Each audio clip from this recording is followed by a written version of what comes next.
Hello and welcome. This webinar is about covering sexual harassment, abuse, and rape in the news, ethical considerations and best practices for New Mexico newsrooms. This workshop is for journalists, editors, copy editors, and media managers to better convey the truth about sexual violence. My name is Alex Ross-Reed and I use the she/her pronouns. I work with New Mexico Coalition of Sexual Assault Programs to create this training. Throughout this training, I will use the term sexual violence to refer to a broad range of behaviors. I will use news coverage and sexual violence as examples of how to implement best practices. Sexual violence is a broad term, and that includes rape, incest, child sexual abuse, intimate partner violence, sexual exploitation, human trafficking, unwanted sexual contact, sexual harassment, exposure, and voyeurism. Today, we will cover best practices for journalists covering sexual violence. Number 1, report on the full spectrum of violence. Number 2, use accurate, unbiased language. Number 3, report on a range of people affected. 4, describe consequences of sexual violence. 5, give context. 6, interview a range of sources. 7, use trauma-informed interview skills. 8, discuss prevention. And 9, provide resources. And lastly, we'll cover the resources for journalists that are included in the resource packet. The following media toolkits provided by leading sexual violence prevention organizations contributed much of the content you'll encounter today. I've included their links in the resource packet. The learning objectives for today are to explain the importance of the context when reporting on sexual violence, to understand the spectrum of violence and cycles of violence, to identify best practices for reporting on sexual violence, to locate New Mexico national data on sexual violence prevalence, and define sexual violence prevention programs to serve as sources. The first best practice is to report on the full spectrum of sexual violence. There's always a story before the incidents of violence. This is the spectrum of violence. Represented at the bottom are behaviors that support or excuse those higher up. They normalize sexism, non-consent, and the sexualization of women, gender non-conforming individuals, and those who are not heterosexual. All sexual violence is harmful. Context and circumstance can make a form of sexual violence more harmful or severe. This diagram is not meant to define which violence is worse than others, but rather see how sexual violence happens on a continuum, and all forms of sexual violence support the others. Let's begin at the bottom of the pyramid, where the most common forms of sexual violence are listed. The bottom of the pyramid contains attitudes that permit inequality, such as locker room banter or boys will be boys. Locker room banter normalizes negative comments about people who are not male and not heterosexual. The attitude that boys will be boys removes the responsibility of men and boys to be respectful, responsible community members. It makes excuses for boys' violent behavior without holding them accountable. Rape jokes normalize sexual violence as something funny and inevitable. All of these normalizations of sexual violence are the basis of rape culture. The base of the pyramid supports the rest of the spectrum of violence. Groping, coercion, revenge porn, and safe word violations are examples of sexual violence degradation or sexual assault.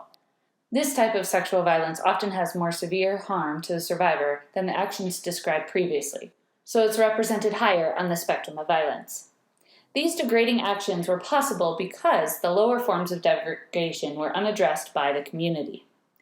Violations of consent and bodily autonomy are sexual assault. Coercion is manipulation through persistent asking, bribing, force, or threats. Stealthing is covert condom removal during sex and is a violation of trust. Stealthing puts both partners at greater risk without the consent of the other. Molestation refers to the sexual abuse by an adult with a minor. This could include touching genitals, exposure to pornographic pictures, or any sexual acts. Stalking and cyber harassment are also types of assault. Rape is a form of sexual assault usually involving penetration of the anus, vagina, or mouth with an object or body part carried out by a person on another person without their consent. Drug-facilitated rape is another form of sexual assault. Alcohol is the most common date rape drug. Not shown in this diagram is murder. Murder can be an extension of sexual violence. In fact, nearly half of all murders of women around the world are at the hands of their intimate partners. Ex-boyfriend detained in double homicide. And I'll quote part of the article. Less than 2 weeks before she and her mother were found dead with multiple stab wounds in their southwest Albuquerque home, Shauna Hanisch told her longtime boyfriend that she needed a break. Her best friend informed detectives that 20-year-old Jesus Cartagena Jr., who is now facing 2 open accounts of murder, had been verbally abusive and controlling. He stopped Hanisch, a 19-year-old city lifeguard and University of New Mexico student, from seeing her friends and forced her to delete a social media application. And in the days that followed that request for a break and subsequent breakup, Cartagena stalked her, called her, and texted her repeatedly, trying to keep her from leaving the apartment that they shared, and he even threatened suicide.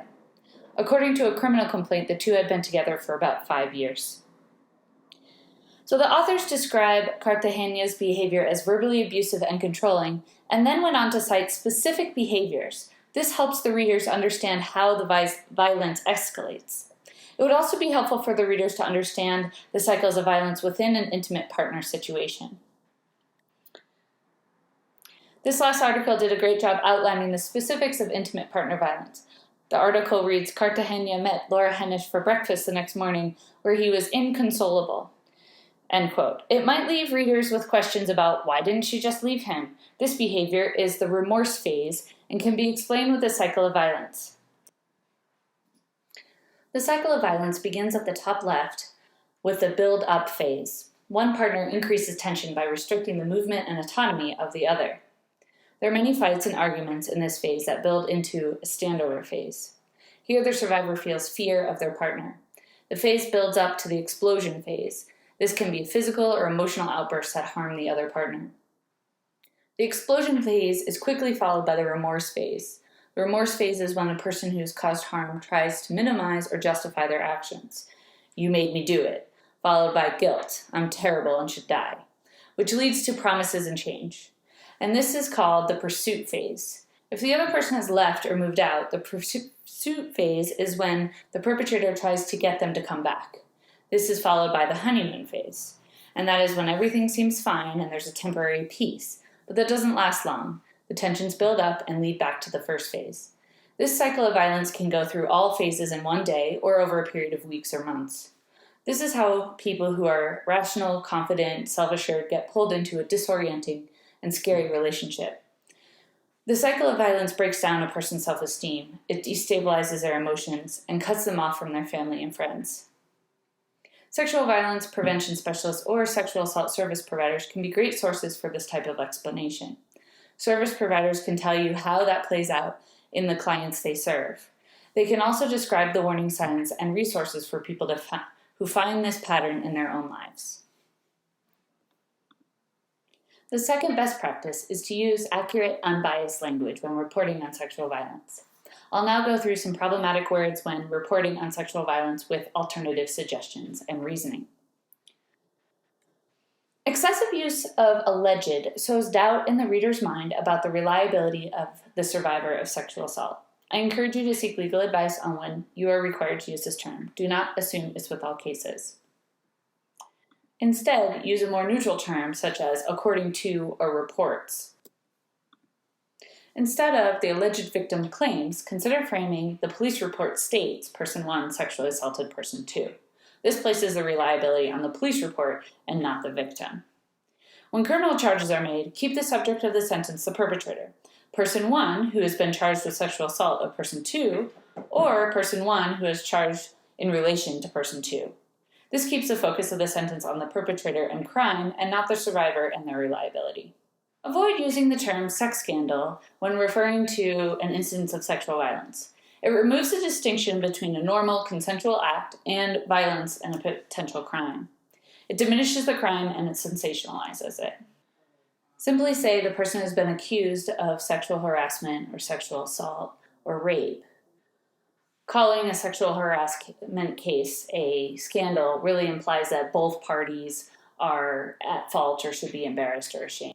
The term sex scandal is a way of subtly victim blaming and taking the responsibility away from the person who caused harm and sharing it with the person who experienced harm. Avoid the term domestic dispute because it diminishes the crime and normalizes its occurrence. The word domestic implies the survivor lives with or is married to the perpetrator. This is not always the case. I recommend using intimate partner abuse or intimate partner violence or domestic violence. All of those words convey more of the seriousness of the conflict. Dispute really makes it seem like you're fighting over the dishes, whereas domestic violence is actually a pattern of abuse and coercion. Do not use the word sex or intercourse to describe sexual assault. This, again, blurs the line between consensual sex acts and what is a crime. Intercourse instead of rape prevents the public from fully understanding that the act is one of violence and not mutual consensual act. Instead, use the word forced penetration or forced genital and oral contact or sexual assault or rape. Force doesn't have to mean just physical force. People are pressured and manipulated into penetration, and that is a type of force. Instead of non-consensual sex, use sexual assault, sexual abuse, or rape. Sex is consensual. If it's not consensual, it's sexual assault or rape. Rape is not a type of sex. You wouldn't say breathing, swimming, or non-breathing swimming. You would just say swimming or drowning. Non-breathing swimming sounds possibly okay, but drowning is clearly bad. As a general rule, if your words would describe two consenting adults on a date, then don't use those words to describe sexual violence. No language choice is neutral, so know that if you choose to use words that would describe sex or intercourse, the assumption is that no crime took place and the encounter was consensual. As writers, you can choose words that assume innocence in the same way that you can choose words that leave open the possibility for guilt. Do not use the term underage women. Use the term children, because that's what they are. In terms of sexual maturity, a 14-year-old girl is not a woman. And she's not an underage woman either. She's a child. You wouldn't say an infant is an underage adolescent. It's just confusing. Just call them what they are, children or adults. Don't use the word fondle or caress. This undermines a reader's ability to see unwanted sexual contact as harmful and potential criminal activity. Instead, use the word grope or unwanted sexual contact. Writing and reading about child sex abuse is heartbreaking, and one can be tempted to soften the description of it to alleviate that discomfort. Be aware of any bias you might have towards using gentle descriptions such as fondle or caress to make the abuse more palatable for readers. This does a huge disservice to the truth and the person who experienced the exploitation. Avoid using the term engaged in or performed. This term assumes the victim was an active participant, negating the fact that they were forced to participate. Instead, use the words forced to. Performed also assumes agency in the action. Child sex abusers will sometimes use this framing to blame their victim, saying, "You performed oral sex on me." Now let's talk about the term victim. Literally, victim means a person harmed or injured or killed as a result of a crime, accident, or other event or action. When in doubt, reflect the language of the person who experienced the violence. If they refer to themselves as a victim, go with that. Oftentimes, it takes time to heal in order for a victim to claim the status as a survivor. Many survivors of sexual assault do not identify with their experience as a victim. The word victim can imply passivity, acceptance of one's circumstances, and a causality.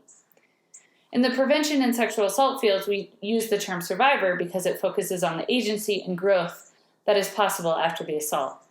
It's a more empowered word to describe someone who has had their power and agency taken from them. In cases of murder, the term survivor would not be appropriate. In cases of the criminal justice system, victim is the primary language. Complainant is a survivor who has filed legal charges.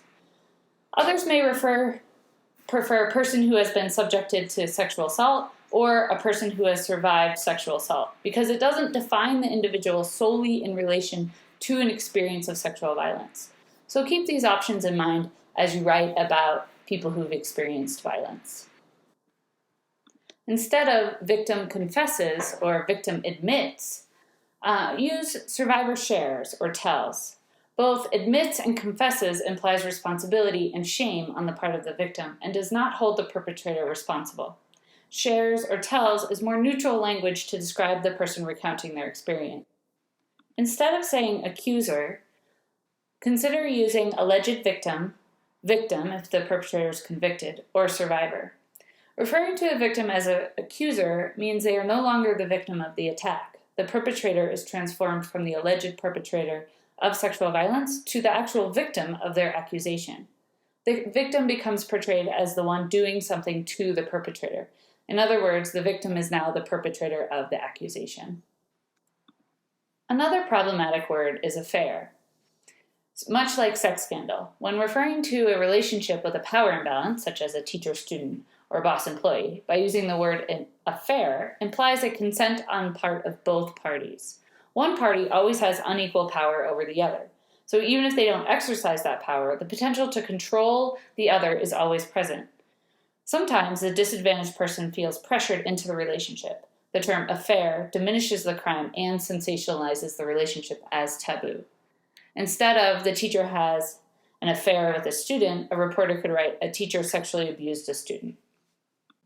Use care when using the word prostitution. Referring to a person who is forced to sex work as a prostitute implies choice and agency on the part of the victim. Some people do choose to engage in sex work in order to survive homelessness. Job discrimination, housing discrimination, and other forms of violence can create life circumstances where a person engages in survival sex work. Lastly, some people do work in the sex industry consensually and often refer to their work as sex work, not prostitution. So if you have a chance to speak to the person who works in the sex trade, reflect the language they use for themselves, but do not assume because money is exchanged for sex that it is prostitution. Instead, use human sex trafficking, survival sex work, or sex worker. Never, ever say child prostitute. Instead, use child rape, child sex trafficking, sexual exploitation. A child cannot consent to sex, so they cannot be a prostitute. Withalma T. Ortiz Walker Pettigrew petitioned the AP to stop using the term child prostitute. Here's what she said. There is no such thing as a child prostitute. This picture was taken around the time of my 17th birthday. What it does not tell you is that from the ages of 10 to 17, I was sexually exploited throughout the western United States, charged with solicitation and prostitution, and jailed as if I were a criminal. I was not a child prostitute or child sex worker. I was a victim and survivor of child rape. And so were the other kids out there who are being bought and sold for sex. They are victims and survivors of child rape, end quote. A child cannot consent to sex, so they cannot be a professional sex worker. Using the term prostitute implies the victim has a profession as a sex worker, and any child forced to have sex is being exploited by adults. Remember to keep the perpetrator as the subject of the sentence. So instead of saying person 2 was raped, say person 1 raped person 2. The passive voice erases the role of the perpetrator in the violence. Person 2 was raped does not mention the perpetrator. Be direct about who the subject of the action is. Person 1 raped person 2. Avoid making the violence something the survivor possesses, such as in her assault or his rape. In legal cases, you might need to include the word alleged. Still, keeping the perpetrator as the subject of the sentence, such as person 1 is alleged to have raped person 2. Use people-first language. People-first language reminds readers of the humanity of the subject. This is a question on the AP Style Guide quiz. News reports describe him as a recovering alcoholic or person with alcoholism, who has helped other people battle the disease. The AP website says, the Style Book updated entry says alcoholic is an adjective used to describe beverages. For people, say people or person with alcoholism or person recovering from alcoholism. Many people with the disease refer to themselves as alcoholics, but leading authorities on addiction say such language can be self-punitive and stigmatizing, end quote. So the AP is recommending a person with alcoholism as a person-first language for this topic of alcoholism because it's stigmatized. It's also recommended by substance use prevention specialists to say alcohol or substance use disorder and not alcohol or substance abuse. The person uses substances to a point of harming themselves. That's not abuse, it's a disorder. I'm not saying that you should use people-first language with everyone in every situation. I understand it's lengthy and cumbersome. But a person who reports is a reporter. Calling someone a reporter doesn't carry a stigma, so people-first language isn't needed. Often there are stigmas to labels of people in marginalized positions. So to avoid the stigma of the language, begin by describing a person who, which makes it less about their identity and more about their actions or experience. It's also more accurate. A person of color is a common phrase now, and the people-first language can be applied in many situations. A person who has caused harm focuses on the conduct and not the behavior. It helps the reader see the person's action and not label them. The public can get really hung up on labels. A person who engaged in survival sex work is a phrase that can lessen the stigma and humanize a person who is extremely marginalized in our society. It gives context about why a person engages in sex work without using too many words. A person with an intellectual disability. A person of size. Americans have the most bias against people of size, and it has grown in recent years. The public's bias against people of size will lead them to blame people of size for their own misfortunes and marginalization. Many people know this, but protect the survivor's privacy. Avoid descriptions of the survivor. Don't use the survivor's name or signifying details. This can include a parent's name when the survivor is a child. Focus on the conduct, not the character. When reporters use quotes from sources like "he's a monster" to describe the perpetrator, it does not help the public understand how violence works. Quotes like that make the perpetrator of sexual violence seem like someone not normal. It makes them feel distant and outside of our lives, when the fact is that most people who commit sexual violence are in our families, in our communities, and often well-liked and respected. Don't focus on the shock or disbelief of neighbors. People who abuse their intimate partners are often well-liked by their community. The abusive behavior often happens in secret. So don't villainize perpetrators, and don't focus on the shock and disbelief of neighbors. The third best practice is to report on a range of people affected by sexual violence. Sexual violence affects a range of people, but not all get equal coverage. And not all stories become news stories. However, there is a disproportionate amount of news coverage of some survivors over others. One criticism of the Me Too movement has been that survivors that garner the most media coverage also have the most privilege. Sexual violence can happen to anyone, but there are populations that experience high rates of sexual victimization and low instances of media coverage. This disparity masks a more complex aspect of the role of oppression in sexual victimization. Most stories of sexual violence are of white, female, cisgender, heterosexual, and able-bodied people. The fact is that people who commit sexual violence or abuse often look for victims who have less power in society. That means women, people of color, poor people, disabled people, LGBTQ people can be more likely to experience sexual violence in their lifetimes than other groups. People of color, people who struggle financially, people with disabilities, and LGBTQ people are less likely to have their stories shared in the media. This can be partially due to barriers to reporting to law enforcement, where the news media sources much of its information. When the news media reports on sexual violence, it is important to understand how power and prejudice contribute to a culture where some survivors are viewed as more deserving of violence. This news broke with the azfamily.com and grew to international coverage. Woman in vegetative state gives birth at Hacienda Healthcare in Phoenix. Phoenix police are investigating possible sex abuse at a nursing facility after a female patient recently became pregnant and gave birth.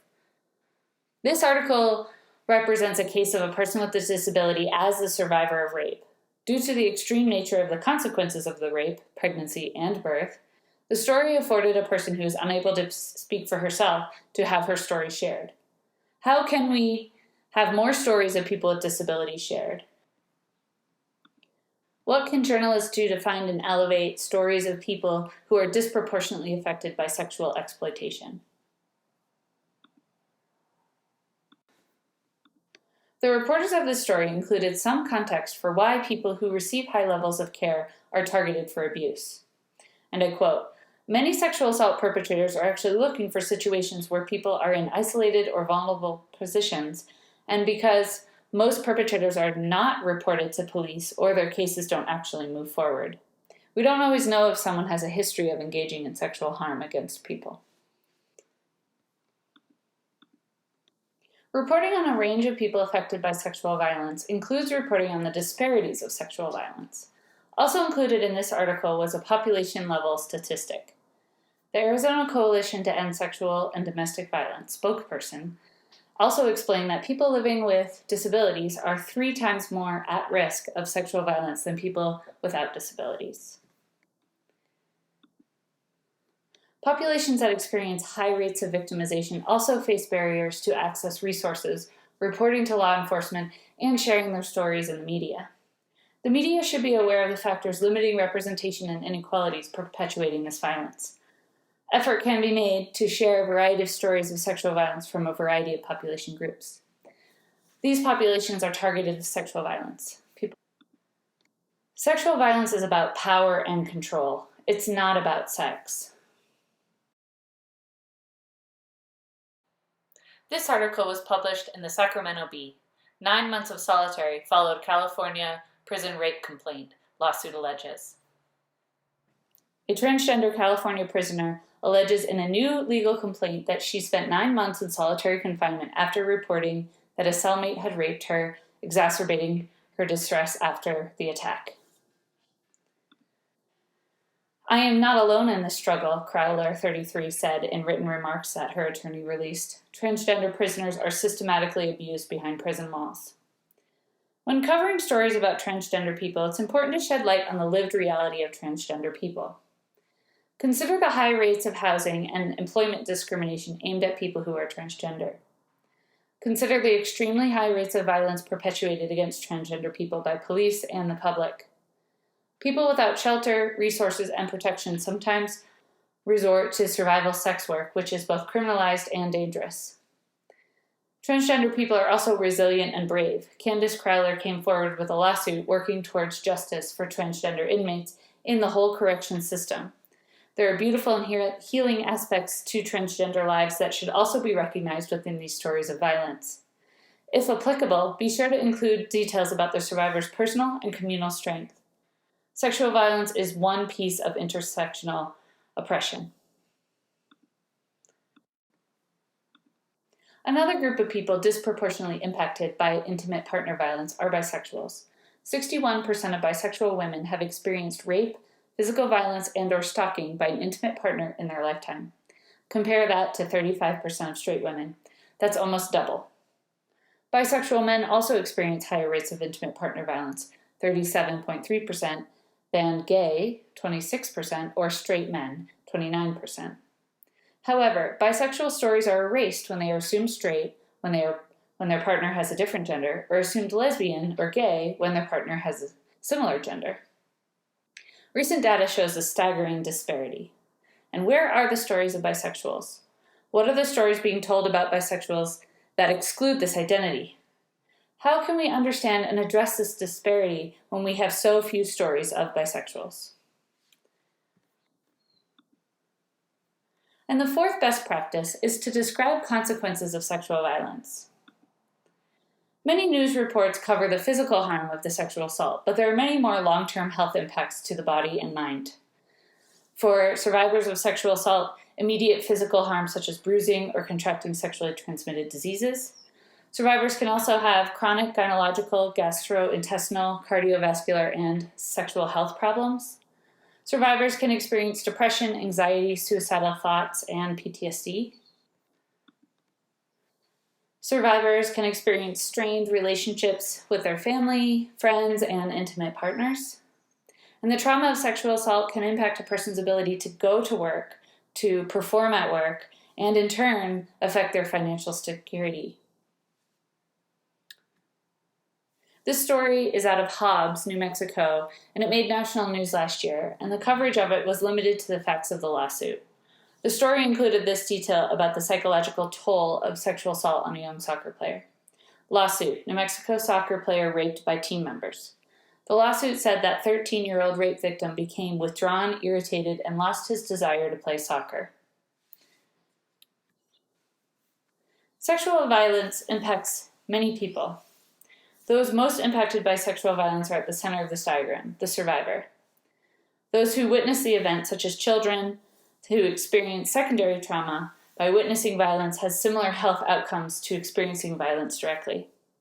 Secondary survivors include reporters, police officers, counselors who immerse themselves in these stories and facts of trauma, who are speaking to those directly impacted by the violence.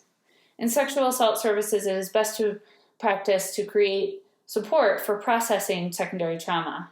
That could be extra paid time off, grief counseling on site, or opportunities to process experiences with a supervisor. Newsrooms and journalists can support self-care practices. The DART Center for Journalism and Trauma has tips for self-care. Even though those most impacted by sexual violence is the survivor, trauma ripples out into the community, and this impact is rarely covered in news articles and warrants some consideration. The public usually wants to know what the consequences were for the person who sexually assaulted. However, focusing on the emotional toll of the perpetrator or how their career is over takes away from the crime itself and frames the perpetrator as a victim. The criminal justice system is already quite lenient towards people who rape, especially those with privilege. Framing such as this masks the reality of the large majority of rapists have no consequences. The fifth best practice is to give context. Sexual violence is a complex social issue that requires context for the public to fully and accurately understand. When sexual violence is framed tightly around one instance of violence, the context in which the violence happens is lost in the story. There are two types of frames to use to report on violence: episodic and thematic. Episodic framing reports on one episode of violence and gives very little context for the violence. Thematic framing could also be a feature story or an investigative report that looks at a broader view of the issue of sexual harassment, abuse, or rape, bringing in multiple examples and explores systems, environments, and themes. Thematic framing more accurately portrays the complexity of sexual violence. While personal choices do play a role in sexual violence, the environment, including cultural norms, workplace policies, and education, play a role in discouraging or allowing sexual violence. The vast majority of reporting on sexual violence is reported in a single episode. Even when under the constraints of a daily story, journalists can include some context for the violence.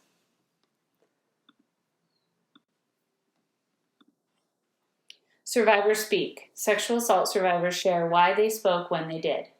This article, published in the Jackson Hole News and Guide, spoke with 17 sexual assault survivors about their reasons to speak out about sexual violence when they did.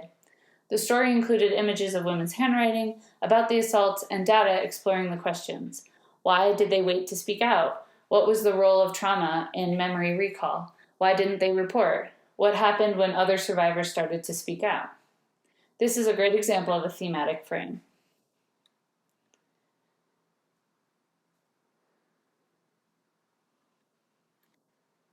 The story paired personal stories with statistical data.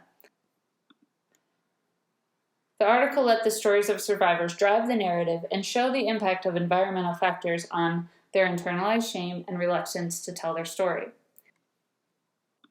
Let us return to the Arizona rape survivor. This is an example of an episodic frame that expanded its scope through questions about the environment. The story was so shocking. Much of the reporting focused on the logistics of the birth and then finding the perpetrator. They required all employees to submit to a DNA test, although this first report began to ask questions about prevention and accountability of the people within these systems. Most of the national reporting on this event did not include that context. This is an example of an episodic frame incorporating comments from the prevention group about perpetrators targeting people with disabilities.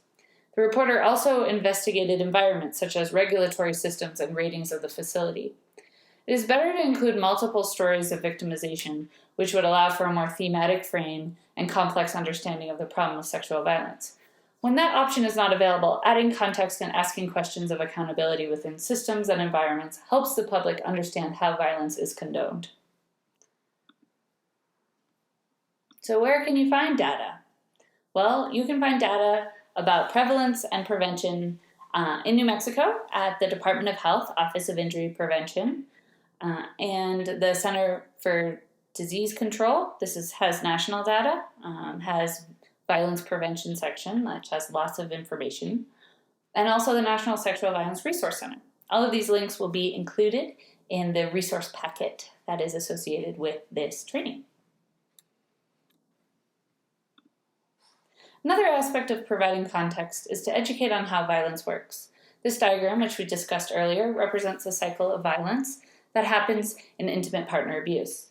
The most dangerous part of the cycle is when the survivor tries to leave the abusive partner. When reporting on intimate partner violence, consider including cycles of violence and warning signs. If you need someone to interview about cycles of violence, see the list of sexual assault service providers in New Mexico. So what do you do when everyone is victim blaming? This is an excerpt from the article, The Right Way to Write About Rape by Alexis Sobel-Fitz. What do you do when everyone's victim blaming? Asked one reporter in the audience. When you have 50 people in a town and they're all saying, she was a slut, how do you not include that? According to Garcia Rojas, activist and advocate from Chicago, reporters should be constantly questioning when to include a quote and when to dismiss it. Or even better, include the quote alongside an explanation of the troubling culture it underlies. Garcia Rojo continues, these people are talking from within a culture of rape and violence that is sadly prevalent in our society. It's our job to know better and start telling a different kind of story, end quote. This is all one way to provide context, recognizing victim-blaming comments and deciding whether to include it and explain it or exclude it from the story. The following story chronicles a town that banded together to victim blame a survivor. What Do We Owe Her Now? Was published in the Washington Post on September 21st, 2018. Elizabeth Bruning investigated her community's response to the rape of Amber Wyatt, a classmate in her high school. Wyatt's classmates did not believe her. They mocked her and bullied her. The adults and legal system all turned on this teenage survivor. The author writes, there were many personal reasons for my investigation. I wanted to understand why it had been as bad as it was, why she wasn't just doubted but hated, not simply mocked but exiled, and why it had always lingered on my conscience like an article of unfinished business, something I had meant to do but hadn't. I wanted to look directly into the dark things that are revealed when episodes of brutality unfold, and all pretense of civility temporarily fades, and I wanted to understand them completely, end quote. This story is one of victim blaming at a mass scale, and I find this line to be particularly potent at the end of her article. She writes, the veneer of civility painted over modern life has paradoxically revealed a certain contempt for victims and the condition of victimhood. And perhaps lurking in all the complaints about our punitive culture of victimhood, there is something uglier than generalized contempt, a disdain for the weak, end quote. Victim blaming is the first hurdle reporters need to overcome when reporting on sexual violence. Learning how to recognize it in your own unconscious bias, learn to listen for it in bystanders, survivors, and those who cause sexual harm. A balanced story doesn't repeat victim blaming sentiments. Sexual violence has many layers of cultural shame and silence, and victim blaming reinforces that shame and secrecy. So ask yourself, are you providing enough context? Does the story include information about how violence works? Does the story contain population-level data? Does the story explore questions of accountability of organizations or people in power? When you're writing a story about sexual harassment, abuse, and assault, ask yourself these questions. Editors need to provide journalists with enough word count to accommodate this context. The public wants to know what happened in their communities, and stories of violence with context make readers less fearful and more focused on solutions. The sixth best practice is to interview a range of sources. When writing a story, it's common to just get one source, the police report or interview with the police. And there are significant limitations to law enforcement's account of sexual violence. We will discuss those limitations and other possible sources to supplement context. Out of 1,000 sexual assaults, only 230 are reported to police. Of the ones that are reported, only 46 reports lead to arrest, and only 9 of those cases get referred to prosecutors. Only 5 will lead to felony conviction, and for every 1,000 sexual assaults, only 4.6 rapists will be incarcerated. If the standard of truth is to have a felony conviction, then the vast majority of sexual assaults will not be accounted for. There are other reliable sources outside the criminal justice system that can speak to the experiences of sexual violence. It's also important to consider that people with the most amount of privilege, able-bodied adults, people with light skin, English-speaking, not disabled, heterosexual, cisgender, etc., will be more likely to report to police than other populations of people. This criminal justice standard is biased against those with less institutional power. And your role as a journalist is not to be a judge and jury of the perpetrator, but to report on the facts of a case of violence in the community. This table is from a report from the Berkeley Media Studies Group about sexual violence media coverage in the U.S. newspapers and blogs before the Me Too movement, 2011 to 2013. You can see that the majority, over 50%, of sexual violence stories were framed around a criminal justice milestone. This could be a court verdict or indictment. Of those stories, the vast majority are portrait stories, shown in black, meaning they focus on a single episode of violence rather than a landscape or thematic view of the issue, shown in gray. One way to include a more full and complete picture of violence is to interview sources outside of the criminal justice system. This will provide more context to the violence and show that the criminal justice system is not the only solution to ending or preventing violence. Sexual violence prevention specialists can inform the public about the programs in the community that promote gender equity, nonviolent conflict resolution, and bystander responsibilities and skills. Survivors of sexual violence who have had time to process and share their story can tell about the circumstances that led up to their victimization, the impact of the violence on their life, and their healing journey. Social workers can speak to the types of sexual violence they hear about from their clients, sources for healing, and impact of sexual violence on families and communities. Parents can speak to their desire to protect their children from harm. They can talk about the complexities of that when those who cause harm are family members. Parents can also report on the changes in their child after a sexual assault, such as in the story with the soccer player. Educators are sometimes the trusted adult a child survivor opens up to about their sexual assault. Teachers are often at the front lines of supporting students who experience harm, and they teach the skills that prevent perpetuation of violence. Physicians treat survivor injuries and see a complete health impact of sexual trauma. Physicians are often another frontline position screening for domestic violence. Mental health providers can outline a pathway for healing and explain how trauma and recovery works for survivors of sexual violence. Business leaders must be at the forefront of sexual violence and sexual harassment prevention, as well as policy development. There are leaders in creating policies and trainings that convey a culture of respect and equality, as well as an intolerance for sexual harassment. Sexual violence impacts all areas of society. Report on sexual violence in all sections of the publication. New Mexico Coalition of Sexual Assault Programs has a list of primary prevention programs offered throughout New Mexico. You can find that on their website and in our resource packet. Additionally, sexual assault service providers can also be found on their website and in our resource packet. The National Sexual Violence Resource Center has a listing of experts that you can search for by topic and expertise. The 7th best practice is to use trauma-informed interview skills. People who've experienced sexual violence have experienced trauma. Are you looking for a survivor to be a source? It's common for journalists to reach out to the New Mexico Coalition of Sexual Assault Programs to interview a survivor of sexual assault. Often this is on the same day and with only a few hours' notice. Sexual assault is a traumatic experience that is further stigmatized in our culture. Survivors mostly don't want to talk about it, especially in the media. And even if there is a survivor who is willing to and prepared to speak to the media about their experience, They might have uncertainty about the media outlet, the journalist's motivations, and their own emotional preparation.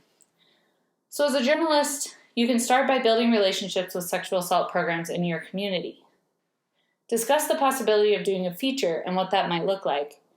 If you want to interview a survivor, discuss your angle and give as much lead time as you can.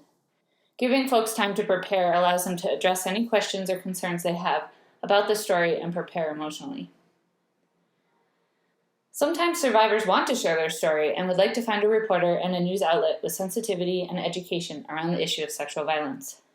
The Me Too movement has brought many survivor stories to the forefront, and there are many more. Their stories deserve to be told in an ethical way. Educating yourself and your media organization about sexual violence and best practices around reporting on sexual violence will increase trust with your community partners and make them more likely to work with you.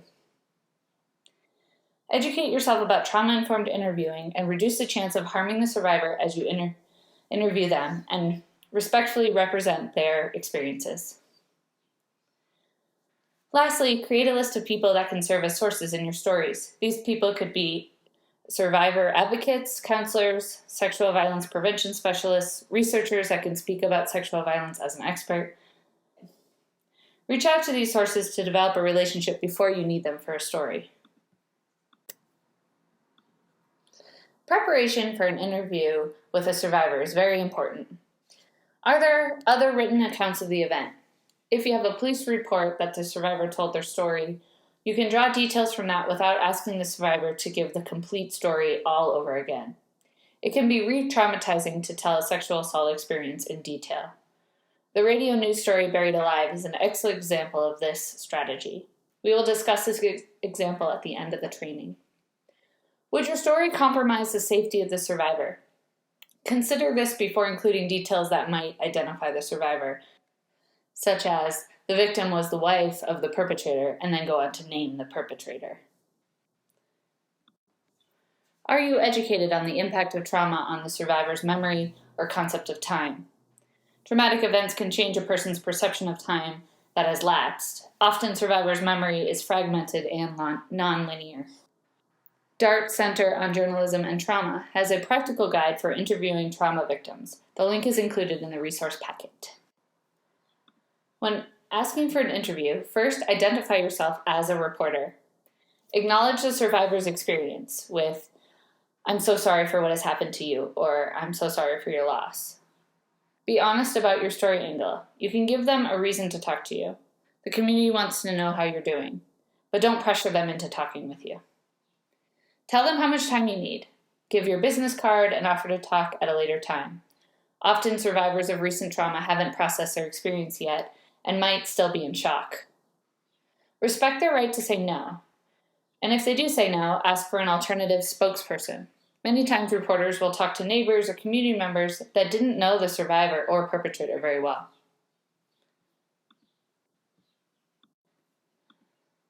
During the interview with the survivor, make them feel comfortable. Provide tissues, water, and an opportunity to stop the interview at any time they want.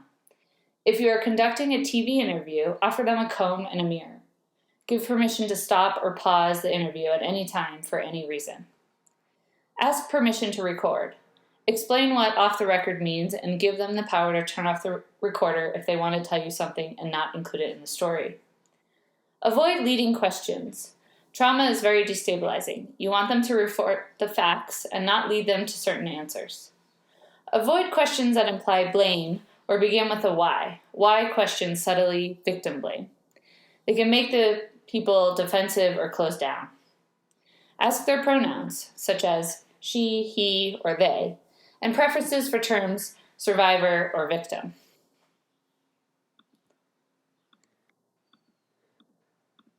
This interview with E. Jean Carroll was published on the NewYorkTimes.com. Carroll wrote about in her recent book about a time Donald Trump sexually assaulted her.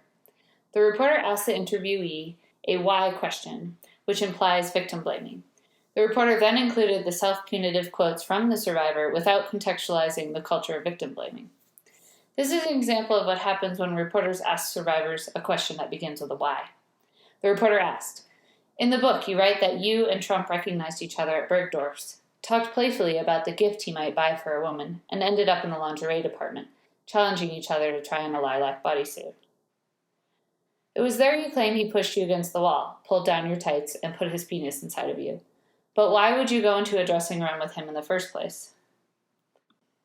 Carol responded, I thought it was a joke. You don't think it's funny if he said, go try this on? No, I said, you try it on. It's your color. It matches your eyes. I just see the whole scene with him putting this over his pants, and he's the nicest guy. He's Donald Trump. He's nice. He's charming. But what an idiot I was. In a way, it was my fault. You don't combine lingerie and going to a closed room, end quote. The reporter began the question with a why, which the survivor felt she had to justify the decision she had made, which is implying she could have prevented this assault.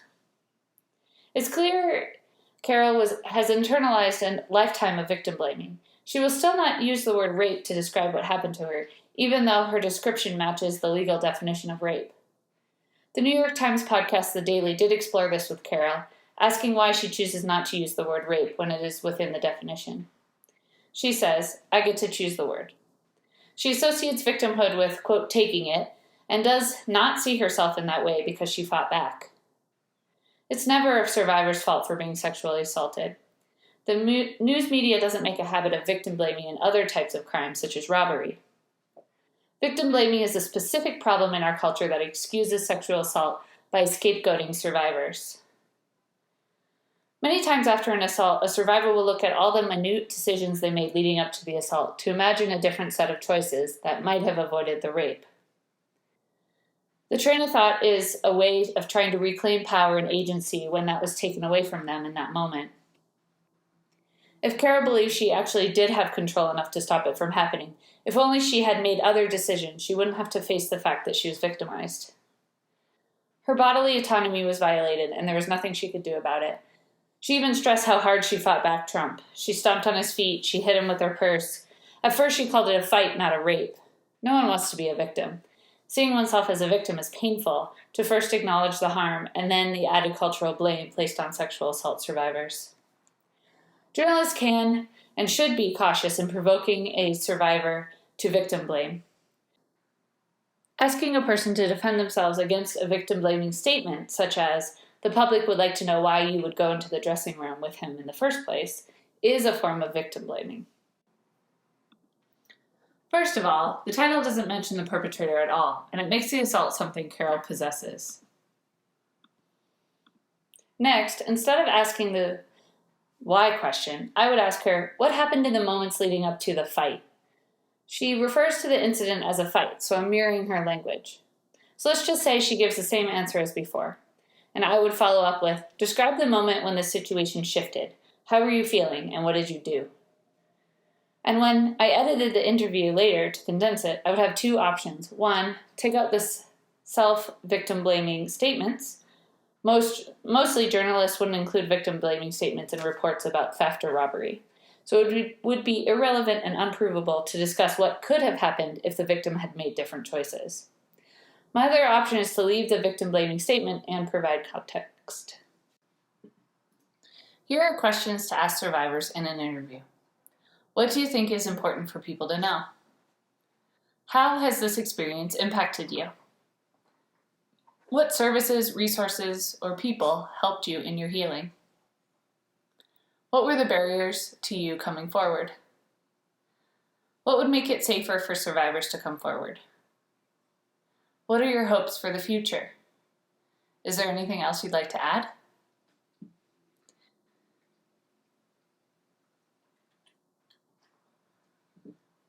And when you end the interview, don't end the interview abruptly.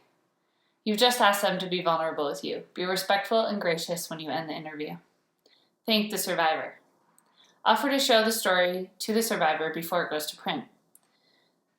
This is against policy at some media outlets, but make the case to your editor that sexual assault requires a different level of sensitivity to the agency of the survivor. Provide contact for you and your editor in case you cannot be reached. Know and be able to provide community resources for survivors. See the resource packet or the NMC SAP website for more resources. The eighth best practice is to discuss prevention, and this is critically important. The Berkeley Media Studies Group is a research entity that studies sexual violence prevention. They spoke with one of their colleagues in the field who worked with people who have committed sexual abuse in child-serving organizations. This researcher spoke with someone who had been found guilty of abuse in all but 2 of the institutions where he had worked. During an interview, she asked him what made those 2 sites different. And he said he only touched children at organizations he felt he could get away with it. And at the 2 sites, he realized immediately that everything, from the content of his orientation materials to the way the buildings were laid out, told him he wouldn't be able to get away with it there. This insight shows the power of institutions to prevent sexual violence. The public is skeptical about the possibility of preventing violence, but it is absolutely possible. And in order to convince people it is possible, they need to see concrete examples of prevention. These farm workers know how to end sexual harassment in the fields. Will Wendy's listen? This article is published by The Nation. The Coalition of Immokalee Workers is a group of laborers who were experiencing rampant sexual abuse and wage theft by their supervisors on tomato farms. 80% of the female farm workers experience sexual assault, harassment, or rape on the job. They organized the Fair Food Program and asked corporations that bought the tomatoes to agree to certain minimum wage requirements and outside auditing of sexual assault complaints. Most of the buyers did sign on, including Walmart and McDonald's. The laborers saw a complete reduction in sexual harassment and assault in the workplace. Wendy's and Taco Bell did not sign on to the Fair Food Program and faced protests on college campuses and city councils around the country. This is what prevention looks like. The public needs to know about these successful efforts to reduce sexual assault. They need to understand the specifics of how it works. I recommend you read this article and learn about this amazing story. There's sometimes confusion between interventions and primary prevention of sexual assault. Prevention stops the violence before it happens by challenging attitudes and community norms. Examples of primary prevention are robust sexual harassment policies, bystander intervention training, communication and relationship skills, and enforcement in companies and organizations. In schools throughout New Mexico, young people learn from sexual assault prevention educators about bystander interventions. What do you do if you recognize abuse happening or about to happen in your peer group? These young people learn what consent is and what healthy relationship communication looks like. Interventions, on the other hand, are services for survivors of sexual assault. Interventions seek to lessen the harm after sexual assault has taken place. Interventions such as changes to laws to expand the definition of rape, allow survivors of rape in a marriage to seek legal justice for their injury. Prevention and intervention are both important avenues for changing the culture of violence in our communities. News media sometimes asks about intervention efforts, but rarely includes primary prevention efforts. Both are important to include in news reporting. So why does sexual violence exist? Well, social norms reinforce structural aspects which perpetuate individual beliefs and behaviors. Sexual violence exists because of an adherence to rigid gender norms, a general tolerance for sexual violence in the community, weak laws and policies related to sexual violence and gender equity, high levels of crime and other forms of violence, lack of institutional support from police and judicial systems, easy access to weapons, lack of economic opportunities, social norms that support male superiority and sexual entitlement, and other social issues.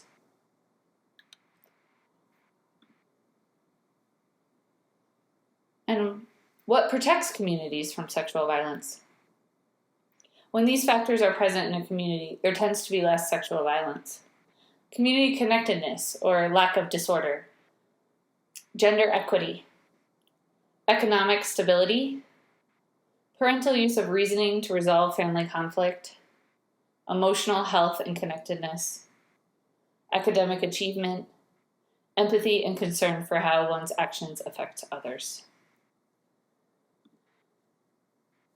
Violence can be prevented.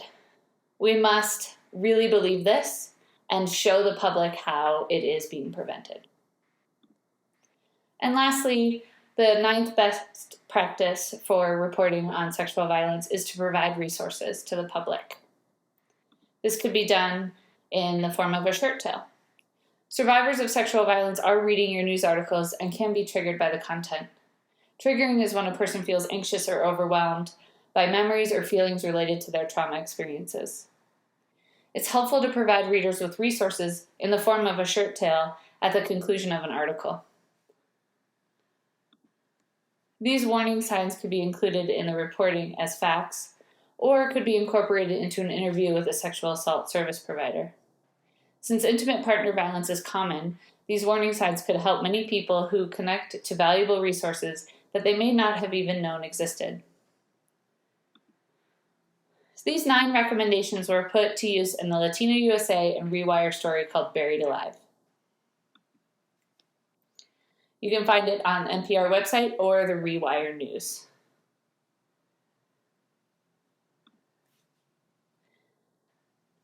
They reported on the full spectrum of violence when they reported on the specific incidents of the abusive relationship. They also reported on the individual and institutional abuse of the detainee. The subject of the investigation was an ICE detention center, Hutto. The people involved were a female guard who abused a female immigrant who identified as a lesbian. This is important because LGBTQ survivors and immigrant survivors have higher rates of victimization but lower representation in the media. These reporters dug into the nuances of this case and articulated the intersectional oppression of this violence. They really did very well reporting on a range of people affected by sexual violence.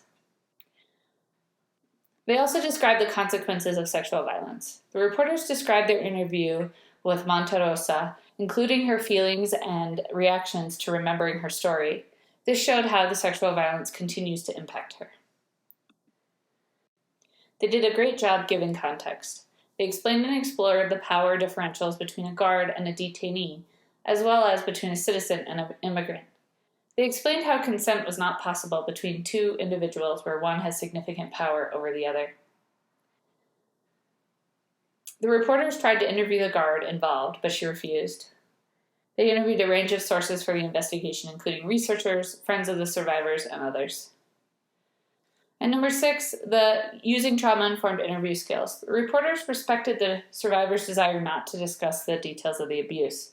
They explained to the listeners why recounting the details of the event triggered her in reliving it. They informed the audience about triggering. And number 7, they discussed prevention. They asked questions: what is ICE doing to prevent sexual violence? Why isn't PREA, the Prison Rape Elimination Act, doesn't cover detention centers? They went into detail about how PREA works and to prevent sexual violence. And they used accurate, unbiased language. They also decided not to name Officer X because they had not been charged. They discussed this decision in the report, and throughout the report they used unambiguous language to discuss the events. And lastly, they provided a trigger warning at the beginning of the episode specifying sexual violence and self-harm as topics discussed.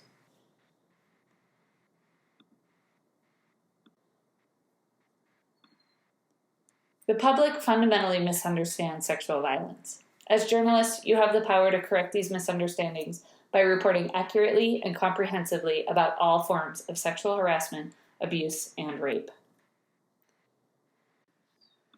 The Resources for Newsroom packet contains recommended language for accurate and unbiased reporting on sexual violence, New Mexico organizations serving sexual assault survivors, New Mexico organizations educating about sexual violence prevention, New Mexico and national population data on sexual violence victimization and places to find that information, and toolkits for the news media reporting on sexual violence. You'll also find links to all of the stories and essays that were referenced in this training. I'd like to say a special thank you to the Society of Professional Journalists, the New Mexico chapter, for consultation on this training, and the New Mexico Department of Health Office of Injury Prevention for funding this training.